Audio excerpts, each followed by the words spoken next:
Good evening, everyone, and welcome again to the Doctor Show. I'm Dr. Zahra Al-Jumairi here, and we're here to talk about medicine and health and common issues and questions you guys have been wondering about. So if you ever need a question or anything, or you want to watch our previous episodes, make sure to check our social media accounts and make sure to always ask me. I'm always around, and you can always ask me whatever you want to know about healthcare. All right, so today's episode is something most of us might have felt at least once in our lifetime, which is something called sleeping difficulties. Something bothered us in our sleep, we couldn't sleep. It could be difficulty initiating sleep, like it takes you a few hours until you start sleeping. It could be difficulty during your sleep, like you wake up multiple times during the day. It could be difficulty not maintaining your sleep, like you sleep 3 hours and that's it, you're full, and then the whole day you'll be tired. It depends on the type of sleeping difficulties you have. So it varies from one person to another. It varies about the age gap between people. It varies in whether it was in adults or infants. It varies. So what could be causing all of that? All right, so in adults, what could be causing it? In adults, it could be something that's there in your sleeping environment. First of all, it could be your bed. Not comfortable, your pillow's too high, too low, you changed environment, you changed the room, you changed your sleeping conditions. It could be the windows, too much light, too much noise, the construction site around you, some smell you don't like. So it could be in your environment, so make sure to check anything. You might not even notice that it's bothering you, that it's in your environment. It could be something you ate or you did, like you ate very late at night, which caused you irritability in your stomach. You smoked cigarettes, it could be something to make you alert. You drank caffeine. Caffeine, one of the things that could make you wake up all night long. Like Pepsi has caffeine, and we don't know. Most people don't even know that. You should not even drink anything that has caffeine after 6 p.m. because it makes you alert. So make sure you don't do that.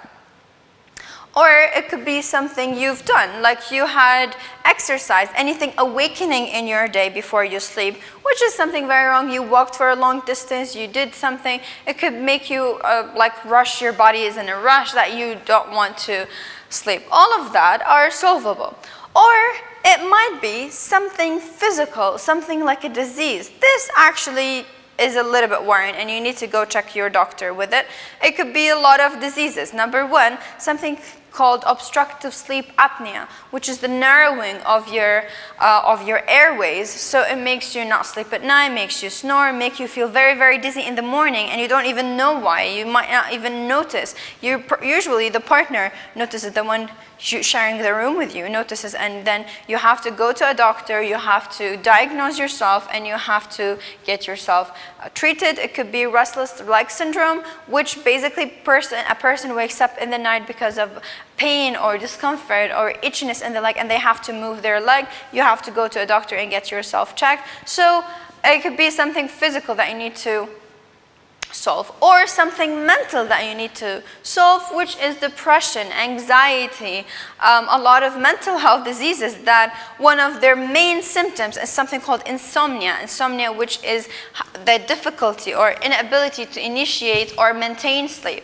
This is very, very, very, very dangerous, that you need to definitely go to your therapist or psychiatrist to make sure to talk about it, to make sure you take maybe antidepressants, maybe drugs to help you sleep at night, to help you. Sometimes even those antidepressants could cause insomnia, so also make sure you check with your doctor and you know the pros and cons and the disadvantages of every treatment method you decide to do. But anxiety and depression and low mood in general are one of the main causes of insomnia and main causes of difficulties of sleep, which you need to solve.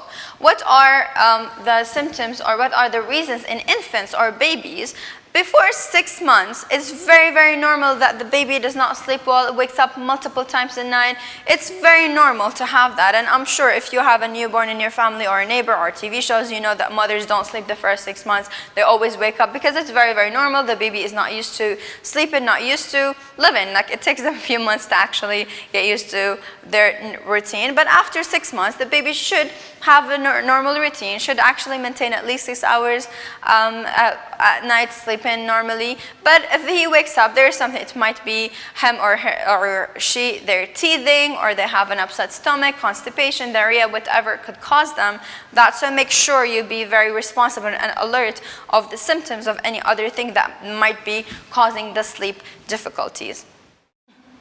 What are the normal sleeping hours as an adult should have? It should be 8 hours.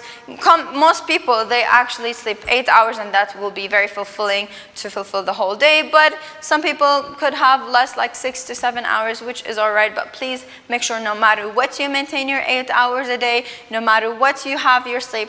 Why? Because if we don't have sleep, we might have other symptoms. Like what?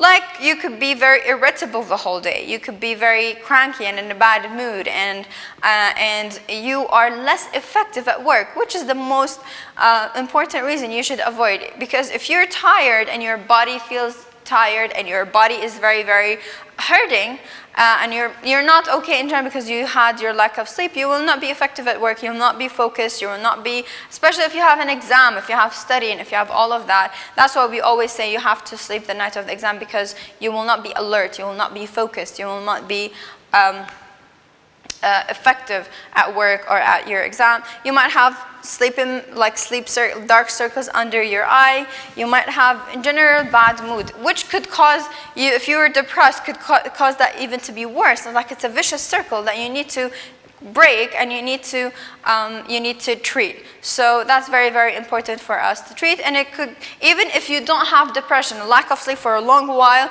could actually cause depression, could actually cause you very, very bad mood. You might hate your room, you might hate the house, you might hate going back home.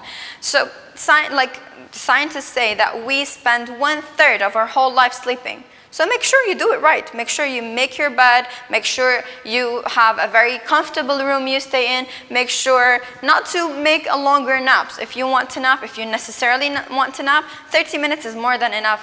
More than that, it could disrupt your late night sleep. You need to not have caffeine, not eat a lot of large meals after 6 p.m.